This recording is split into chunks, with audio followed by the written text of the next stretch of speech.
जय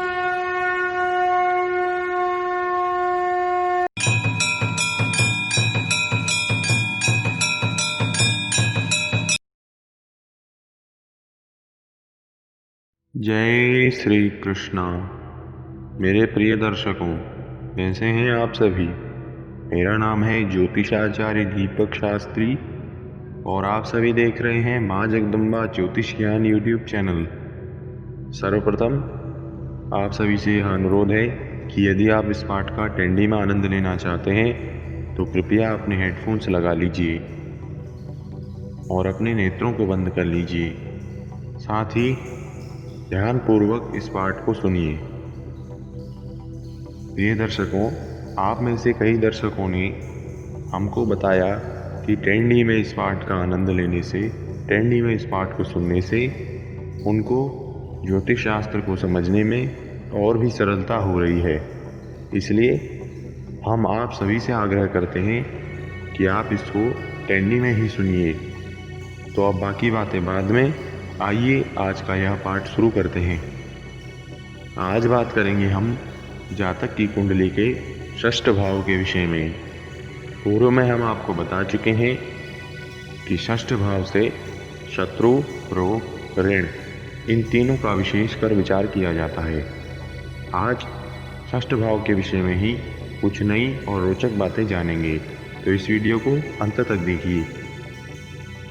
दर्शकों, जातक का प्रथम भाव अच्छा है, उसे सुंदर शरीर प्राप्त हो गया। द्वितीय भाव अच्छा है, धन और वाणी का भी साथ मिल गया।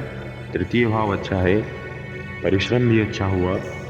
चतुर्थ भाव अच्छा है, सुख भी मिल रहा है। पंचम भाव अच्छा है, संतान और विद्या दोनों का सहयोग है। लेकिन बाहरी विरोधियों से अथवा जातक के अंदरूनी विरोधियों से उसको ऐसा विरोध मिले जिससे उसकी प्रगति का पथ रुक जाए, तो यह उसके लिए अत्यधिक कष्टकारी साबित हो सकता है। इसलिए इन्हीं विरोधियों, शत्रुओं, यही सब बाधाओं के लिए षष्ठ भाव का विचार अति आवश्यक हो जाता है। षष्ठ भाव से यह जाना जा सकता है कि जातक के शत्रु होंगे या नहीं। शत्रु होंगे तो वह किस प्रकार के होंगे, उसके शत्रु उस पर भारी पड़ेंगे या उससे पराजित होंगे।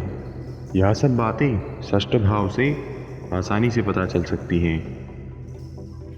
ऋण अर्थात कर्ज का भी इसी भाव से पता लगता है। क्या जातक कर्ज लेकर अपना व्यापार कर पाएगा कि नहीं, या फिर कर्ज लेकर वह जीवन भर उसे ही चुकाता रह जाएगा। इन सभी बातों का इसी भाव से पता लगाया जा सकता है।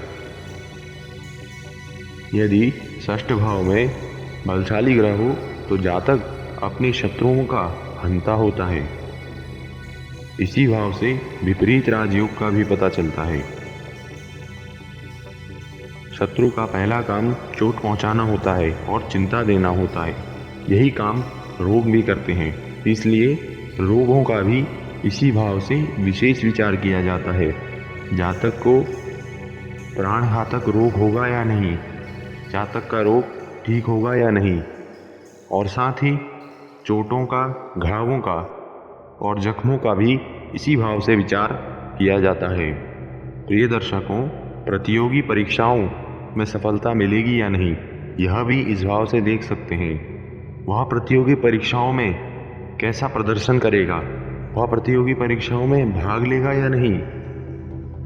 अगर मान लीजिए उसका पंचम खराब है, वह विद्या में ही अच्छा नहीं है, तो वह प्रतियोगी परीक्षाओं में, प्रतियोगिताओं में किस प्रकार से भाग लेगा। तो कहेंगे कि लेगा।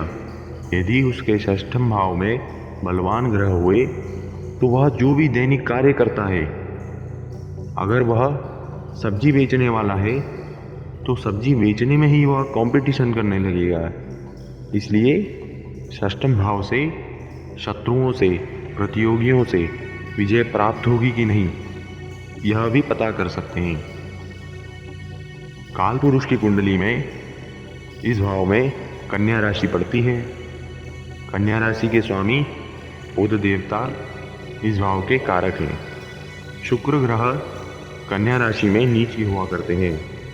शरीर का रूखापन और गर्मी वह भी इसी भाव से देख सकते हैं, क्योंकि बुध देवता त्वचा के भी कारक होते हैं। अवनति और भाग्य की गिरावट इसी भाव से जांची जा सकती हैं, और विशेषकर मामा के पक्ष से होने वाले विरोध, कष्ट और मामा की स्थिति का भी षष्ठम भाव से पता लगाया जा सकता है। शरीर के अंदरूनी हिस्सों, आंतें, कमर इत्यादि का भी इसी भाव से पता चलता है।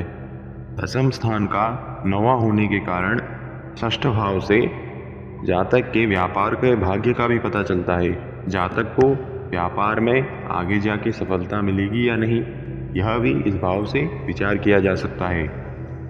तो प्रिय दर्शकों, आज का यह वीडियो देखने के लिए आप सभी का सहृदय धन्यवाद। यदि आपको यह वीडियो अच्छा लगा हो तो कृपया इसे लाइक कीजिए और अपने मित्रों के साथ अधिक से अधिक शेयर कीजिए। हम आपके लिए ऐसे ही वीडियोस बनाते रहते हैं, इसलिए यदि आपने अभी तक हमारे चैनल को सब्सक्राइब नहीं किया है तो कृपया सब्सक्राइब कर दीजिए और साथ ही बेल आइकन को भी दबा दीजिए। हम सर्वदा ही आपसे यह अनुरोध करते हैं कि यदि आप ज्योतिष शास्त्र को भलीभांति जानना चाहते हैं, सीखना चाहते हैं और ज्योतिष के विशेषज्ञ बनना चाहते हैं, तो आप हमारी सीरीज के कोई भी वीडियोस मिस मत कीजिए और सभी वीडियोस को प्रारंभ से अंत तक पूरा अवश्य देखिए। हम अपने वर्षों के अनुभव से यह दावा करते हैं कि यदि आप हमारी वीडियोस को प्रारंभ से अंत तक ध्यानपूर्वक सुनेंगे तो अवश्य ही आप ज्योतिष शास्त्र के विषय में कई सारी नई और अद्भुत बातें जान जाएंगे। तो आज के लिए इतना ही, मिलेंगे आपसे नई वीडियो में। तब तक के लिए जय श्री कृष्णा।